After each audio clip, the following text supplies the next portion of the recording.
On this week's Monday Mailbag episode, the San Diego Padres split their weekend series with the New York Mets thanks to some pretty stellar bullpen pitching at times, the offense coming through at points, especially in the case of Jackson Merrill, the vibe god. Whether or not he is officially, you got to give him Rookie of the Year. Going to dive into all of that, as well as, of course, some of your mailbag questions. So let's get to it.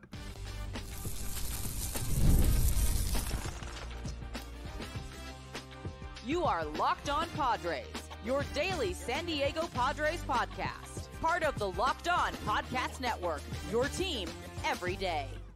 Greetings, ladies and gentlemen, and welcome to an edition of Locked On Padres podcast, which is part of the Locked On Podcast Network, your team every day for Monday, August 26th. As always, I'm your host with sometimes occasionally, but certainly not always the most, Javier Reyes. You may be familiar with my other baseball-related work over at Just Baseball, to which I am rocking a hoodie for. Go check them out. Great website. I recently wrote about the Tampa Bay Rays and the fallacy of why their way of building just gets a little bit overhyped by media especially. So go check that out. But I also write about general baseball and host another podcast called Baseball versus the World, which I'm slowly ramping up the schedule. We're going to be doing a fictional fantasy draft suit for fictional baseball players, so that should be a lot of fun. And of course, follow me on Twitter, the best handle in the game at Javiipeno, Javiipeno. Today's episode, guys, we're recapping this weekend series, and I don't have like a ton of observations because all in all, this was a very not competitive series for the most part, all right? Okay, Sunday's game was very competitive. And what I mean by competitive is the series was split 2-2, but on an individual basis, 3 of the 4 games were very much like either one team or the other team, basically nothing in between. But yeah, I think that there was a lot of, cool stuff that we saw this weekend for the most part. Nothing particularly new, with the exception of one person that we're going to talk about in the next segment, and that is Mr. Cotton Eye Java Joe. So we're going to be talking about him. But for the most part, it's kind of same old Padres vibes. They won the way that we're used to them winning, which is clutch hitting and just immaculate vibes overall, and some really good bullpen performances. And speaking of bullpen performances, let's start with yesterday's game. Padres win and therefore tie the series 2-2. After winning this one 3-2.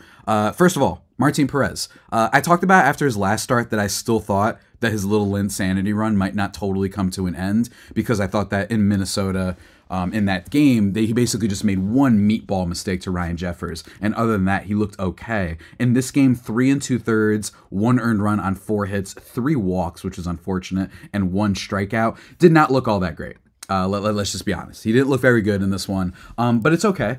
All in all, I still think that he can be a valuable piece in the regular season to helping this Padres team accumulate as many wins as possible, especially with the regression of Matt Waldron, who was optioned, by the way, and that happened after I recorded Friday's show, by the way. So he was optioned down, but with the return of Joe Musgrove, with the potential soon return of Yu Darvish, who, of course, it was announced he's off the restricted list. He's still on the IL. He's still got to ramp up, but that's great. We love to see that. So just a lot of good news updates, I think, from this weekend for this team. But yeah, all in all, was not very impressed with what Martin Perez did. But I think that one thing that's been clear so far is he has been a little bit more reliable as this back-end guy that can give you a few innings. The problem is that his innings have actually gone down for a while now. You know what I mean? He started off, first start with the Padres, he went 6 innings, and then he went 7, then he went 5 1/3, then 4 2/3, then 3 2/3. He just really labored through this one, 79 pitches across this one. It was not his best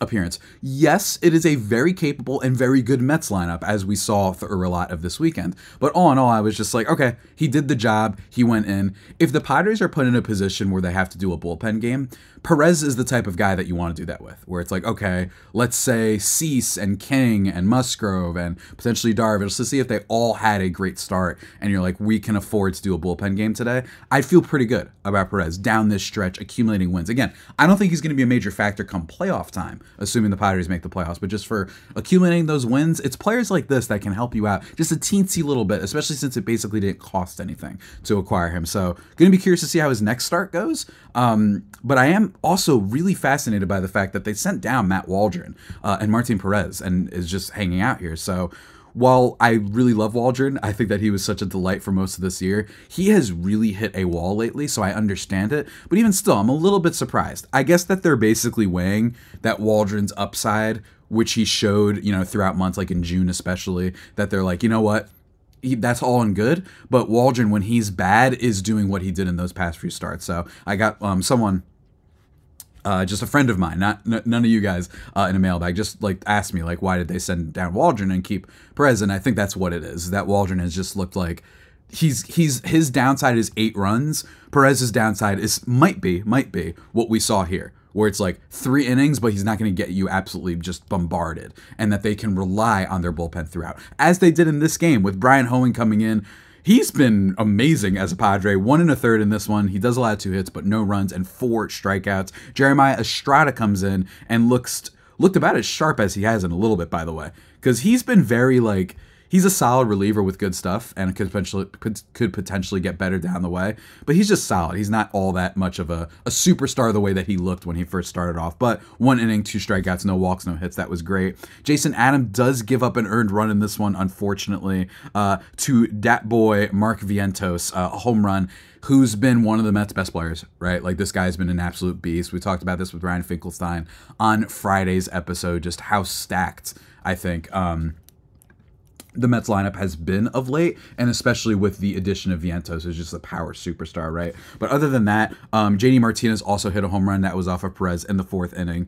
But other than that, just kind of okay for the Padres bullpen. Tanner Scott comes in, totally redeems himself from the last outing. 1 inning, 2 strikeouts, great stuff. And then Robert Suarez does end up getting the close. And why does he get the close? Because, ladies and gentlemen, you might have heard, it was yesterday's game was a pretty good, I'm not going to say microcosm of the whole season, only because the Padres bullpen has not been very good for the majority of the season, but it was a great microcosm of the Padres offense. Every time you watch this game all year, it doesn't surprise anyone. We've talked about this all season long.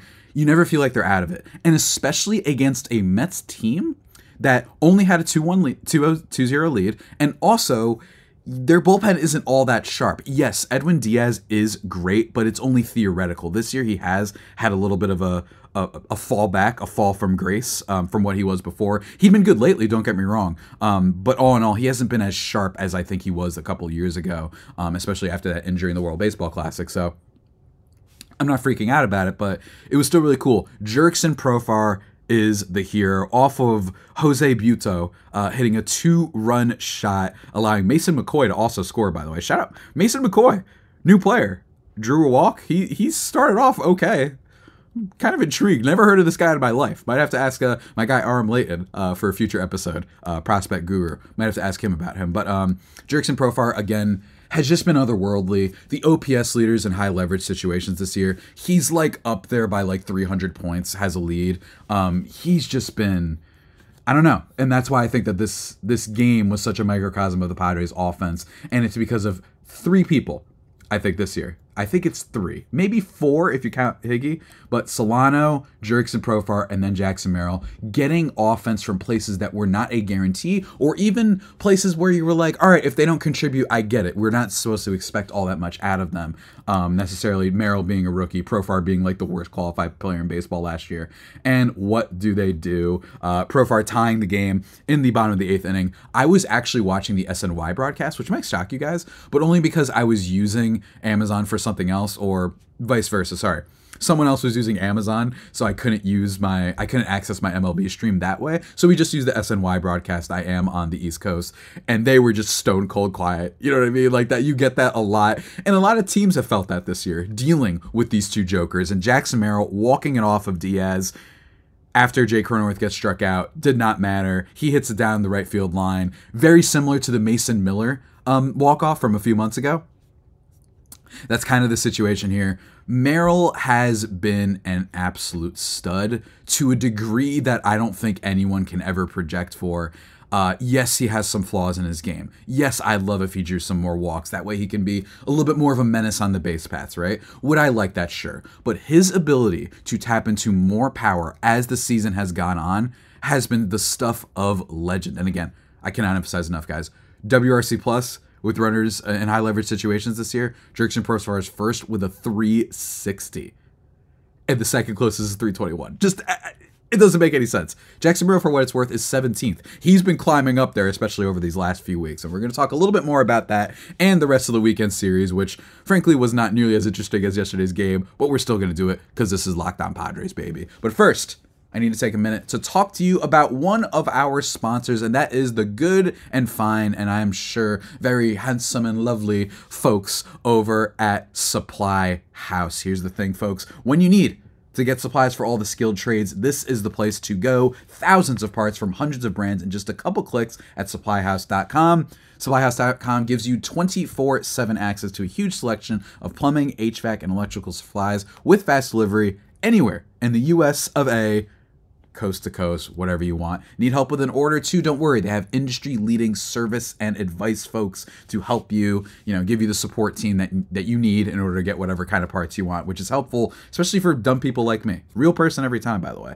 So go check that out. And great news for plumbers, technicians, and contractors. Being a pro has its perks. Trade industry professionals can join their free Trade Master program for free shipping and serious discounts on every order. Over 100,000 pros already trust the Trade Master program at Supply House to deliver results. Apply for your membership today and get a competitive edge when you're shopping. All those goodies, folks, at supplyhouse.com/TM.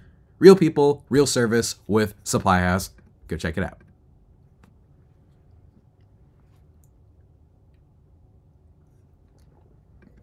And just like that, folks, we are back here on the Locked On Padres podcast, thriving and vibing as always. Some more Jackson Merrill love. Jackson Merrill, this tweet from AJ Casaval, in 14 plate appearances with the Padres, tied or trailing by a run in the 9th inning, Jackson Merrill is hitting .583 with a walk and 5 home runs. Whether they're tied or they're behind. And the 5 home runs are off of Mason Miller, Blake Trinan, David Bednar, George Soriano, and Edwin Diaz. Those are some pretty elite company, especially in the case of the first 2. Trinan has been good for a long time. I mean, Padres fans know this. He's been really, unfortunately, very good. Despite being a little bit of a wild boy, I think, online.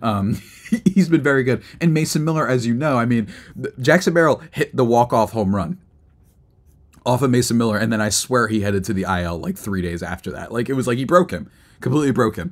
Edwin Diaz, still an elite, kind of player, but not having his elite season because I think he's working back from that injury last year. And then George Soriano's okay. And David Bednar, usually a very good player. I don't know what happened to David Bednar. David Bednar was like one of the more consistent closers in all of baseball for a little bit, but he's been quite bad lately. So don't get me wrong. He's got a 5.56 ERA. Hold on, I'm sorry. Just a quick tangent. What the heck happened to this guy? 2 ERA last year, 2.61 year before, 2.23 the year before, and now he's a 5.56. I bring this up also to relate to the Padres. This is why I don't like bullpens, guys.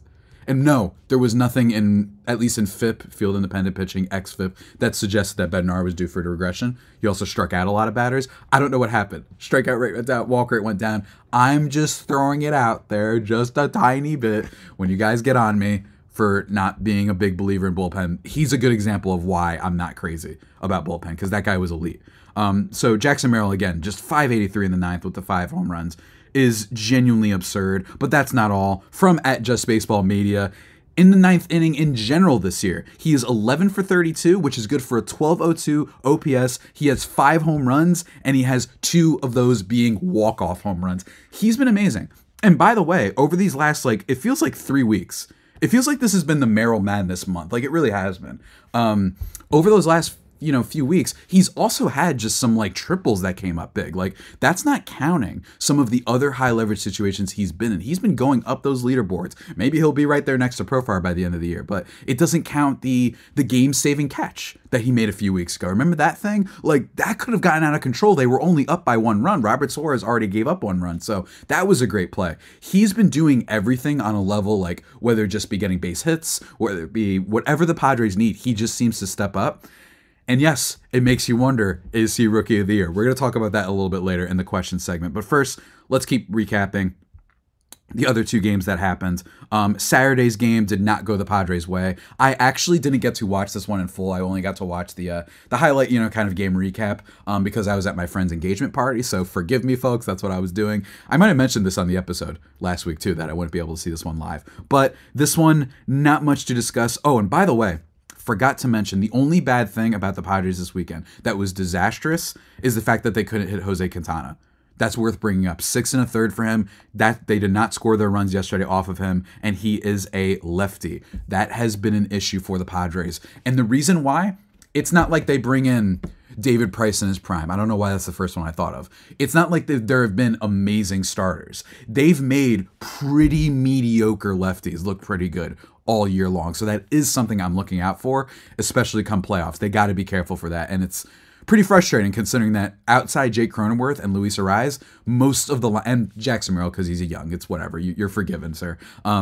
Outside those guys, the lineup has a history of doing well against lefties, so it's really frustrating that they haven't been this year. But anyway, in Saturday's game, not much to discuss here other than the fact that the Padres simply did not score. Michael King in this game, 5 innings, but he gave up 5 runs, but only one of them earned. So don't worry, his ERA and top 5 Cy Young finish is still in play. Strikeout 7, walk 3. Just a little bit of an up and down start, I think, for him, which is fine. I just think that every time Michael King has a less than stellar start, it makes me like him more because the bad version of him is stuff like this, where it's like, okay, but Manny Machado made a throwing error and all that stuff. So to me, and Luis Ariz, by the way, shocker that Luis Ariz made an error. This is a problem, guys. This is why I don't like putting him at first base. It's really rough, the Luis Ariz thing. He's not a good defender. That's why he's, in my opinion, can be overrated.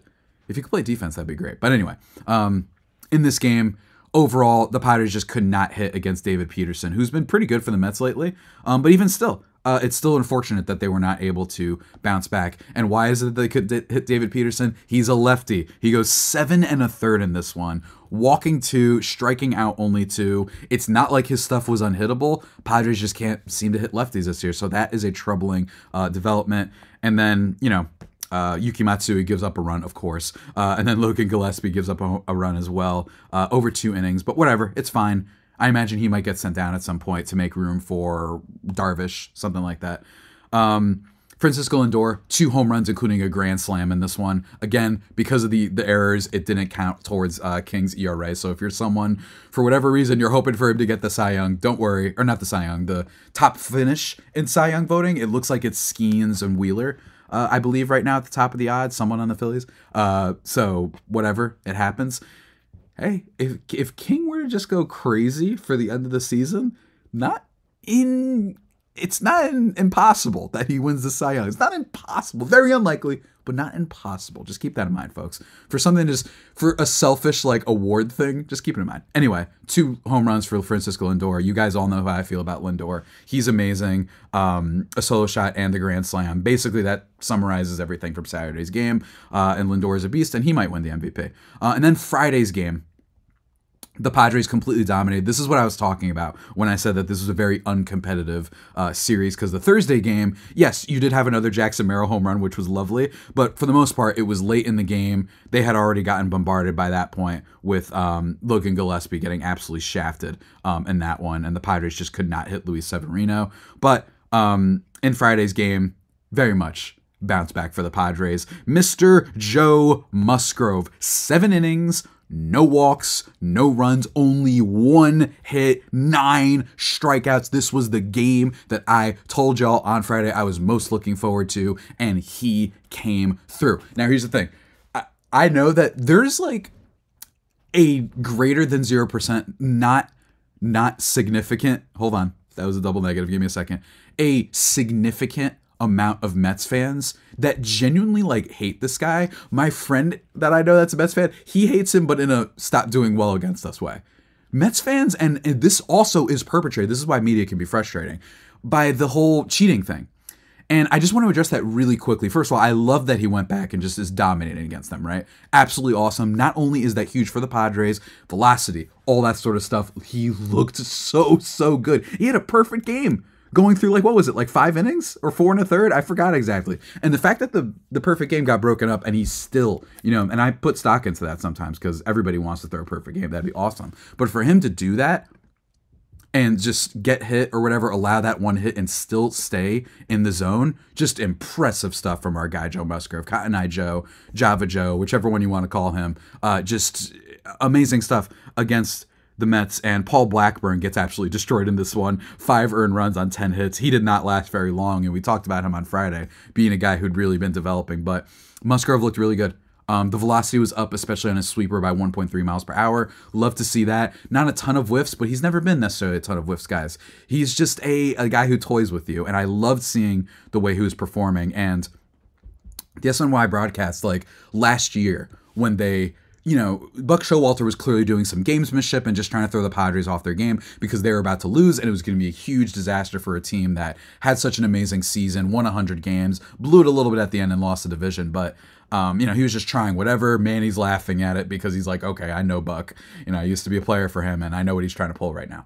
But then the SNY broadcast and a lot of Mets fans ran with it. I'm talking about like some social media influencer people like Giraffe Neck Mark. You know what I mean? If you guys know who that is, that little fool who just doesn't know anything, frankly, when it comes to this stuff. And some other things too. Go look up his opinions on Justin Herbert. But I think that he was perpetuating that myth too. There's a lot of Mets fans that have run with this. And that's what's frustrating. In the SNY broadcast after that game, like professional people, journalists, media, not even journalists in this case, or maybe a couple of them where I don't know a lot about the SNY broadcast, but they were perpetuating this thing too. And I was like, okay, let me get this straight. The umpires checked him, right? They checked his ear. Oh, his ear was shining. Okay, so what? Okay? Well, really? That's what we're doing now? One of the problems with baseball is people don't understand the idea of players that just get better because their little numbers on a spreadsheet or their Fangraphs leaderboards did not project a player to get better. That's what happened last year. It's like, oh, well, Musgrove's velocity is up. It's like, yeah, because this game matters, so he's more and more going all out. They can't comprehend that. That's one of my biggest issues with analytical people as I get on this rant right now, is that they're so shocked when their numbers don't necessarily play out the way that they were.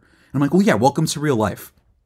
Sorry, we don't have an algorithm that determines how the universe works yet. So that always drives me nuts. And they're like, how could he possibly be pitching better in a playoff series? Oh, I don't know, maybe because it's a playoff series. You know what I mean? Maybe he's willing to throw harder and he's into it and he's locked in. Andrew McCutchen came out during that broadcast, or that game, I should say, and mentioned, he's like, yeah, I think that what he's using is this thing that like makes your ear feel like it's on fire. And he's like, I don't know why he's doing that. It doesn't give you an advantage. The only thing I understand is it helps you lock in, maybe. Like he personally, Musgrove, likes that. So that's another thing in favor of it. They checked him. There was no issue. And then also, just like 3 days before that series started between the Mets and Padres, Musgrove was talking about how he didn't feel like 2017 when he was with the Astros. He didn't feel all that proud of it. He's like, I want to go out and like win not a real championship. I don't know if he used that word, but he did take a little bit of a shot that he's like, it doesn't feel the same, right? You think that he would do that and then on national television cheat so blatantly like that? It's just absolutely ridiculous, and it's really frustrating that the some of the Mets fans, including influencers with big followings, including the SNY people after the game, are running with this myth because your team got beat. And he almost nearly got you with a perfect game the next start. So Joe Musgrove, we love you. You rock. Mets fans, you stink if you believe in this BS. But of course, folks, we're not done with today's episode. We then have to, of course, wade into all your guys' crazy mailbag questions. Woo! So we're going to talk about that, especially when it comes to Jackson Merrill's Rookie of the Year candidacy. But first, let me just take a second to talk to you guys about FanDuel. You've heard us talk a lot about FanDuel, America's #1 sportsbook. Well, we have something a little bit different from you. Now, through September 22nd, all FanDuel customers can bet $5 and get a 3-week free trial of NFL Sunday Ticket from YouTube and YouTube TV. Check that out. Isn't that sick? Then, with a YouTube TV base plan, you'll be able to watch every regular season Sunday afternoon out-of-market game for the NFL. If you're all locked in on the football, don't worry. You can check it out. They're really good for you. All you need is a Google account and a current form of payment, and you can cancel any time. Just visit FanDuel.com/lockedon to download America's #1 sportsbook. FanDuel, check it out. We love you. Boop.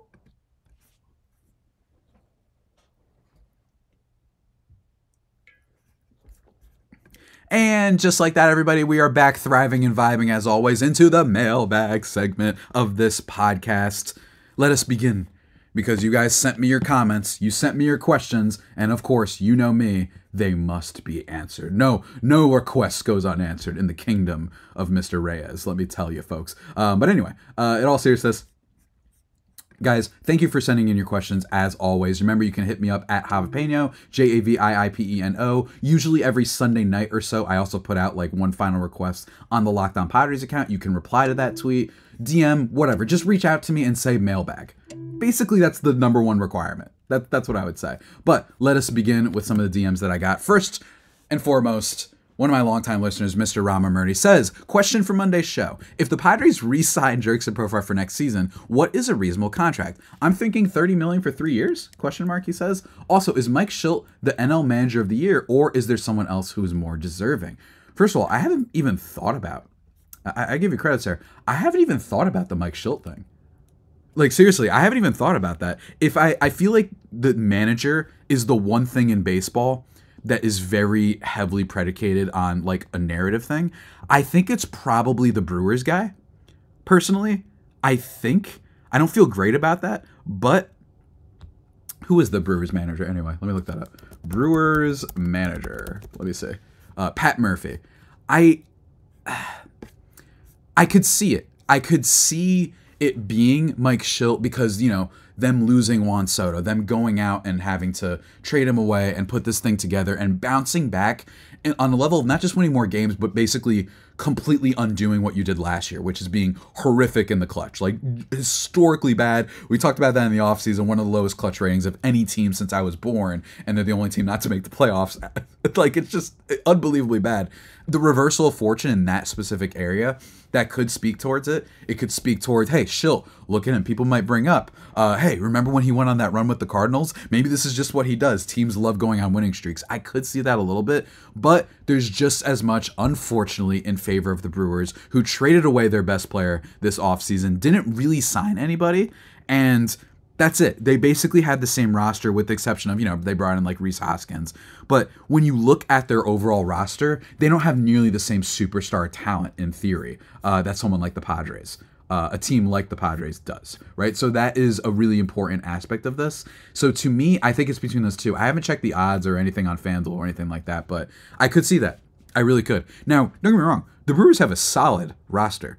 It's a good team. Let me be very clear. The problem is that they have a lot of players that, like, I just know aren't going to do well in the playoffs outside your William Contreras and Christian Yelich, who's out for the season, by the way, the latter. So to me, I see that happening. I think it's the Brewers. I do. But it is going to be close, and we never know. They might even throw it to the Phillies manager, right? I could totally see that too. But all in all, I think it does depend. D-backs, could see D-backs too. So I'd say D-backs, Padres, Brewers for at the moment how I'm feeling in terms of manager of the year. But we'll have to see. And the other part, sir, of your question that I thought was excellent is Jackson Merrill. I said this a lot. He reminds me a lot of the situation with Cody Bellinger, where Cody Bellinger was an MVP. He was a Rookie of the Year, but then he went through a 3-year stretch where he simply could not hit anymore. So, and then all of a sudden he gets traded or signed by the Cubs for nothing last year and has a great season, 4.4 F4. Unfortunately, he bounced backwards as everybody expected and has not been nearly as good this year as everybody had kind of predicted. But that's a little bit the vibe of Profar, where like Cody Bellinger could not hit. He was like a 1-win player for 3 straight years. And then all of a sudden he was a 4-win player. Jackson Merrill is like that, except he's never been an MVP Rookie of the Year. And then all of a sudden here he comes and he's great. I think that it's possible you get a deal like that. I could actually see the end sum being greater, but with some player options or club options. I could see that potentially occurring.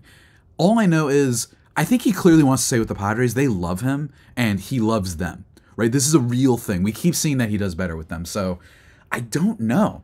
This is a great question, though. I don't think that it'll be as much as Cody Bellinger because he has never been this good before.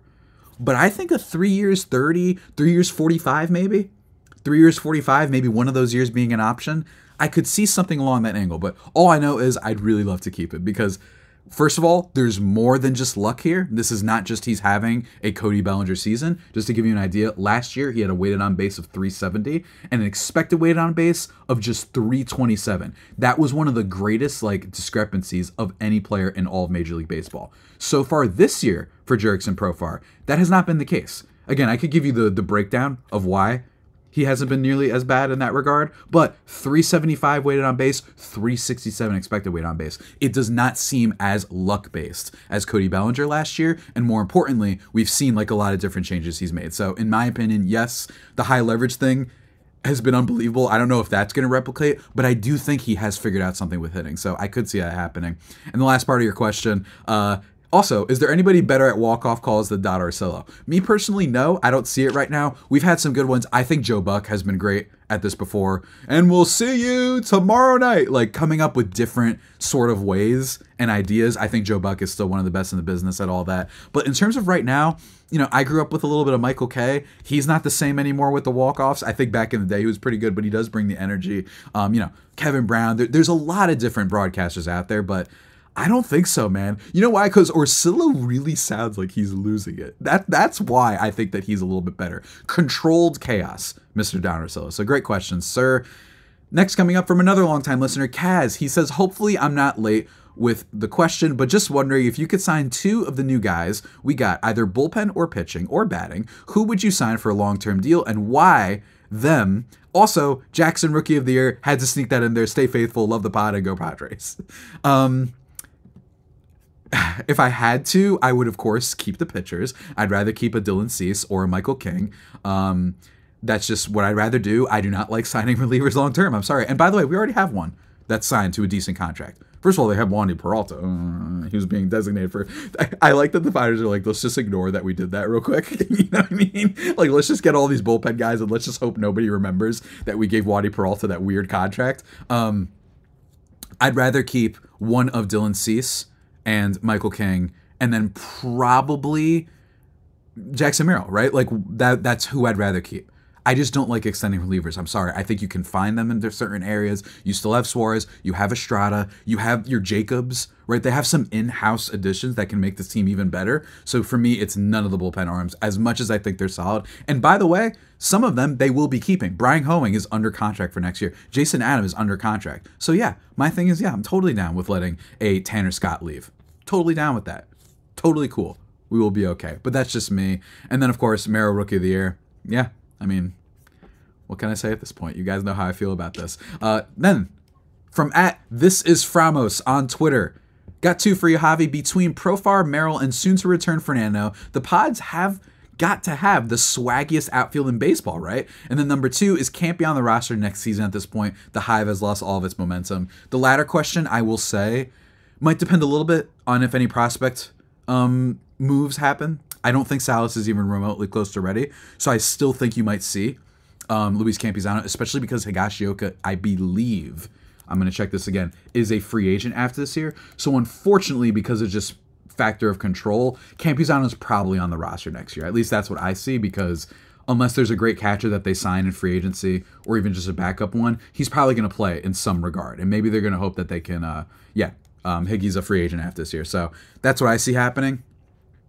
And hopefully they can find a decent backup until Salas is ready. So I do see him staying, unfortunately, yes. The Hive has been on life support for a long time. And then lastly, between Pro, Merrill, and soon-to-return Fernando, the Pods got to have the swaggiest outfield. I think so. I know the Phillies are up there. I know the Dodgers were up there because they had Betts. James Outman was really good for them last year, but he has not been this year. I don't know, man. It's tough, but the other problem is, because my other reaction was, well, the Yankees. They got Soto and Judge. But then the third outfielder is a lot more questionable sometimes, and it seems like Jazz Chisholm is playing third base for them. So I don't think, if Jazz was playing in the outfield for them, then I think they would be the one with the swaggiest potential outfield. I haven't been following enough, but that's the another team for competition. But yeah, man, let's ride with it. We got a Rookie of the Year, we got Tatis, and we got the Vibes King and Profar. What's better than that? Who's got it better than us? Next questions, though, are from YouTube. Thank you, though, Framos, for sending in. As always, guys, of course, send it out to me. Pablo Perez says, I hope San Diego doesn't experience what happened 2 years ago, that the team fell in the final part of the season and did not enter the playoffs. Agreed, but when that happened, the fall-off happened earlier.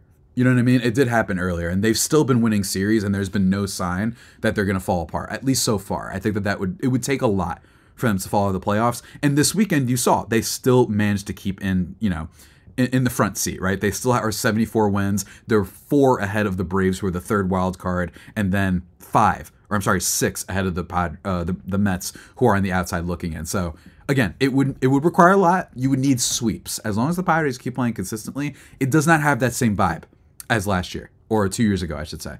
I just think that the downturn happened a lot sooner before this. Remember when we were freaking out about them not getting Scherzer? Exactly. And we were already freaking back at the deadline, and now we're almost in September. So I don't see that. But still, I understand why you're freaking out. At Travis Myers 4946 says, I feel like when they do the blackout with Suarez, it adds a little bit of an intimidation factor behind him. Like with Trevor Hoffman and Hell's Bells. Everyone kind of knows it's over when you hear it. I agree, man. And again, I'm still in favor of let's make it as theatrical and ridiculous as possible for every closer. But Suarez, yeah, it is intimidating. That song plays. I'm not going to sing in Spanish right now, but just really good stuff. And there is an intimidation factor, especially when you know the guy's good. So shouts to Robert Suarez, one of my X factors heading into the season.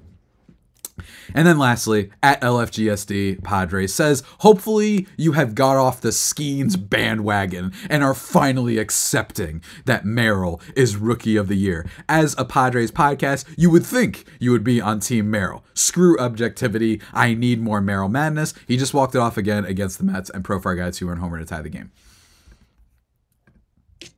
I think that it's now been such a run for him that one of the reasons why, following I think the series before Miami, I'm blanking on who it was, it's just that every player can get hot at points, right? I think everybody knows that. This is baseball. But now it keeps going, which is why it makes me think this is not just him having a hot stretch. It's him having figured something out. He's elevating the ball more. He's hitting the ball hard. He's getting on base a lot. And by the way, made a little bit of a mistake in Sunday's game, getting tagged out, trying to steal second base. Lindor made a good play too, but that was like, oh no. And then he redeemed himself immediately. I think he's got that going for him in terms of the stats, the WRC plus, the way he's like top 20 in F4 right now. That's amazing. He deserves so much credit. And also the fact that he's been doing all these walk-off wins, combined with the fact that he's the WAR leader on this team, guys. He's a rookie. He's 21 years old. Right? And what I love about him is, hey, you want to go by weighted on base, which I like doing, 343, and he's got an expected of 365. He's been on such a hot stretch that I'm actually wondering if this is just the new Merrill. He's going to have 20-plus home runs. He might even have finished with 25. He gets the bat on the ball more than anybody. And what's more memorable, that's the thing, is memorable.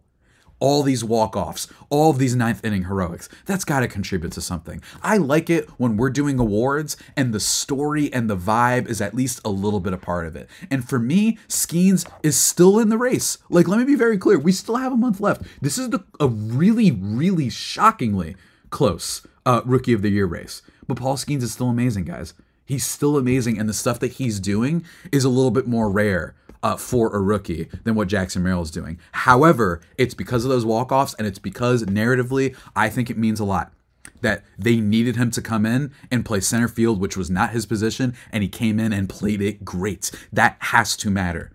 I'm sorry, it has to matter. We have to take things like that into account. I don't care about the stats sometimes. So it's still very close to me, but I think Merrill has to be in the lead. And by the way, according to all the betting sites, he is number 1 in odds right now. So we'll see. We'll see. Again, it's really important. 2.16 ERA. And the other thing about this is that he might get shut down. It's not impossible. So we might not even need to worry about that. But I agree with everybody where it's like, this guy didn't start most of the season. By the way, blame the Pirates for that because they were trying to time service manipulate probably. So do we really want to reward that? No. As opposed to the Padres who said, go out there, play center field for us and be awesome. I love that he's an alpha on a team with Tatis and Manny and Bogarts and even Profar to agree with Musgrove and Darvish and King and Cease. All these alpha personalities and alpha players just in terms of production. And he's the one that seems to have the biggest heart on the team, the biggest oomph factor. I just think that I love taking that stuff into account. So for me, I am firmly on the Merrill bandwagon. I'm just saying it's been a hot stretch. And if he has a bad September and Skenes is lights out and wins the Cy Young, let's not freak out. You know what I mean? It's not like this is an impossibly easy decision. You know what I mean? I don't like it. I don't like that all Padres fans who definitely aren't biased just keep coming at me like it's obviously Merrill. Guys, there's nothing obvious about anything. That's not how this works. That's the beauty of sports is we can debate, we have conversations, and everyone has valid points. I talked about last week. The difference is he keeps it up. But I talked about last week, his OPS plus would be like the third lowest for the rookie of the year in like the last 20, in an extended, prolonged amount of time. So again, we'll see. But right now, he's elevating to another level. It doesn't look like this is just a mirage. But that's just me, folks. And of course, we're going to keep talking about Merrill. We might even talk about it later this week when Arm Layton joins the podcast to talk about the state of the Padres farm system with their prospects, with Mr. Ethan Salas. That goes to your question, sir, from before about, is Campizano going to be on the team? We might wade into that. We'll talk about Jackson Merrill, all that sort of stuff. And we will continue to enjoy the good vibes, good folks. You know what we do out here. And with that all being said, that about does it for today's edition of the Locked On Padres podcast, the only pod that may be better than the Padres themselves. Remember to follow me on Twitter at Javipeno, Javiipeno, or at @L_Padres for updates on the show. And until that next time, stay safe and, of course, stay faithful, my Friar Faithful homies. Take care.